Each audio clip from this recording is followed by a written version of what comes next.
सातारा जिल्ह्यात गेल्या 24 तासापासून अनेक भागात पावसाने विश्रांती घेतली असली तरी प्रतापगड किल्ला आणि परिसरात मात्र पावसाची संततधार कायम आहे। आंबेनळी घाट आणि महाबळेश्वर तालुक्याच्या डोंगरमाथ्यावर अजूनही पाऊस सुरू आहे। आज सकाळपासून प्रतापगड परिसरात पावसाने दमदार बॅटिंग सुरू ठेवली असून किल्ल्याच्या पायथ्यापासून संपूर्ण परिसरात पावसाची रिपरिप सुरूच आहे। पावसामुळे सोळशी आणि कोयना नद्या दुथडी भरून वाहत आहेत। आंबेनळी घाटातही धबधबे ओसंडून वाहताना मनमोहक दृश्य पाहायला मिळत आहेत।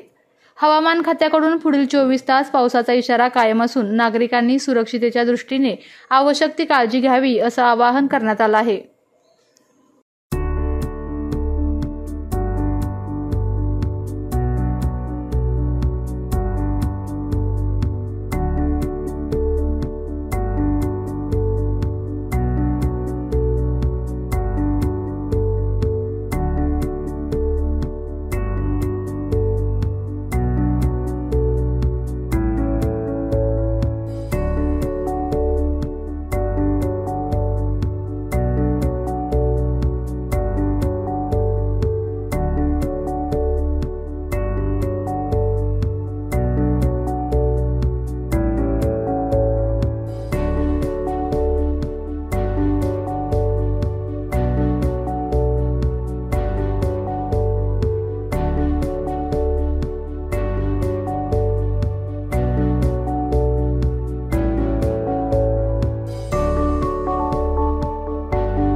आपल्या तालुक्यातील जिल्ह्यातील बातम्या सर्वप्रथम पाहण्यासाठी आजच सातारा न्यूजला YouTube चॅनलवर सबस्क्राइब करा, लाईक करा, शेअर करा आणि बेल आयकॉन प्रेस करायला विसरू नका।